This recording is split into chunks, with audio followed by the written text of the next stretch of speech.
weekly at this time. We check in with the EDC. Jennifer's here. Good morning. Good morning. How you doing? Pretty good. Minus the rain. Yeah, right? Well, I was just talking about, I can't believe it's the middle of September. And Heidi from the chamber was just in, and she's like, well, we got to book our Oyster Fest interviews, and Oyster Fest is going to be here before you know it. It's just crazy. I had a text from a friend who said, I had to turn my heater on last night. Oh, sure. What is this? No, yeah. It just feels too soon already. I know. And it really seemed to switch quick when September 1st happened. Not that we had, any impressive summer to begin with. I feel like we had an 80-degree couple of days last week. Yeah. To go to immediately needing your heater? Oh, no. Yeah.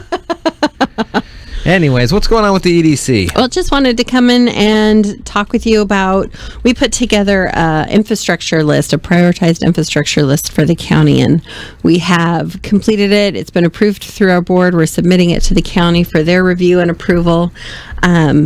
And it's interesting because we know we need infrastructure, but we never really like to think about what that means. Yeah. Or more specifically, how much it costs. Oh, yeah. So it's really important to be able to go after multiple funding opportunities so that we're not all kind of taking that impact on us. Sure.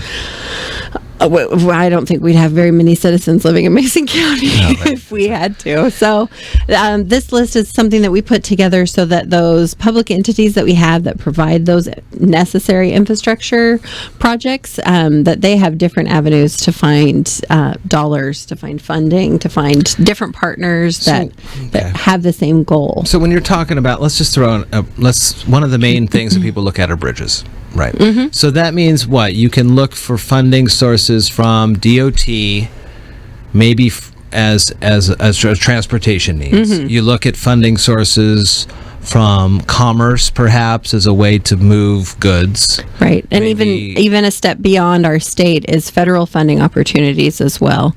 Get some of the bigger pots of money to be able to put some here.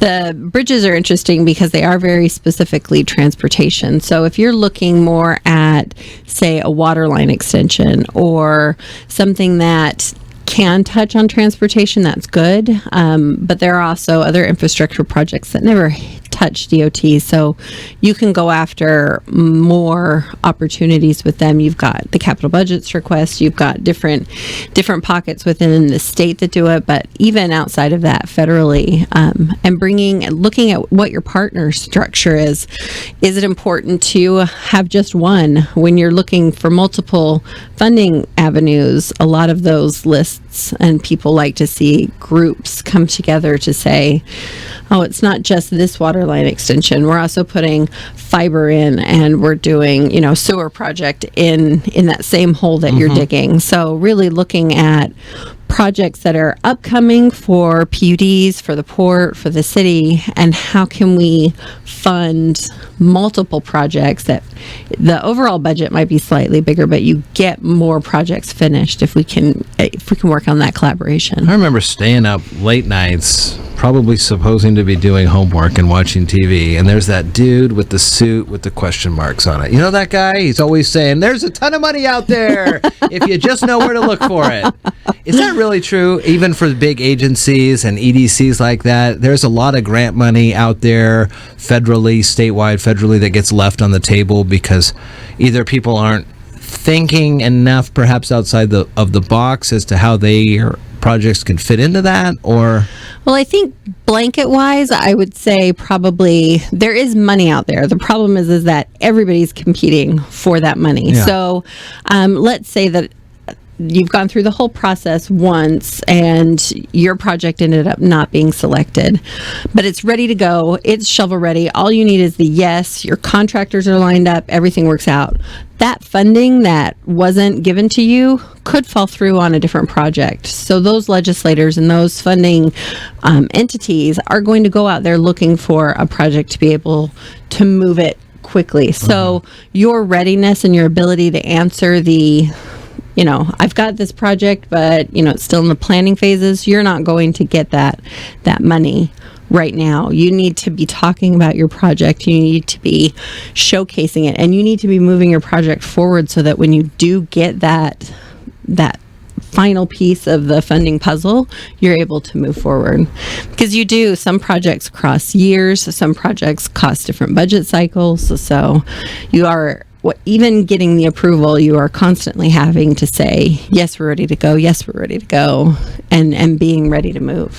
One thing that, although it feels like it's changed a little bit over the years, is our, here in the county's acceptance to not own the fact, but refer to ourselves as a rural community. And there are some downsides to being a rural community for monies and incomes and things like that. But does that seems to move Mason County up on the list a little bit as compared to a more affluent county here in the state? Is that correct? I think it depends on the type of project that you're talking about. And yes, we are rural, but there are some projects that supersede that. We've got a big funding project, our Belfair bypass, and I'm putting it in quotes because it's now the SR3 freight corridor. Yeah. But it impacts multiple counties. Yeah. So it's, again, that partnership. Will it benefit us? Absolutely. Are we integral in that conversation? Yes. So, does it help that Kitsap is with us on that? Sure. But being able to look at those projects more on a regional base, especially as you're going after those bigger dollars, I think it really depends on the type of funding you're going after. The PUD just went after some funding for their fiber hoods. Those were specifically allocated toward building up lower income or rural communities. Yeah. So your bigger King counties aren't going to get those dollars. Those are going to come to us. I think there's really a look from our legislators to really try and divide out the funding that we have so that it goes where it's needed, but in a more fair. And that freight corridor that will be here eventually too, does that, because you mentioned Kitsap, so that's kind of statewide, it's a state route, but also some impact federally because of the base, the naval base and all that stuff? Definitely. Too? Them being a partner really helps move it forward. Yeah, I bet. And there's we don't have an exact date for it, but John Q. Public, keep an eye out because there is a public meeting that will be coming up in October. Check our website. We'll blast it out to our membership and to the media so that people that are interested can definitely come and know where the project's headed, know what they can do to ask questions about it, get some clarification if they've got some confusion around it. I have a feeling, because it's been waiting, we've been waiting on this. There's a lot of folks that have questions, lists of questions. I bet. I was going to ask this. They come in with their legal pad and they tick it off as each question gets answered. What else you got for us this morning? Anything else, or is that a good conversation? That was a good conversation. But is there more to be had here this morning? Just another quick shout out. We've got our Business Innovation Expo that we do as a 5-county region that's coming up in December. So this is just really a kind of get it on your calendar. December 5th. It's usually an all-day event. We are back at Great Wolf Lodge down in Lewis County this year. We try and rotate it around. So come out, learn more about the different industries that we have, the innovations that are happening within those industries, and you'll start seeing more information about that, but I can't believe we're already announcing a December event. Any opportunities for water slides when you're down there? You have to actually book a room. So if you want to book a room, then your opportunity for a water slide is 100%. Geyser is a half an inch too short from the majority of those rides. Otherwise, we'd be down there. Oh, really? 2 shakes of a lamb's tail. We get some lifts. Get him some water shoes that have a slight lift to it. Get some lifts. Jennifer, good to see you. Thanks for having me. It's the first day of school for Shelton Schools. I was asking Sheriff Salisbury, I asked Heidi if they have any great memories about schools, teachers that were impactful for you. Anything? The thing I remember the most, that's the only thing that's coming to my head, is I talked a lot as a youth. And so on all of my report cards was Jennifer was great, but she talks a lot. She could be quieter.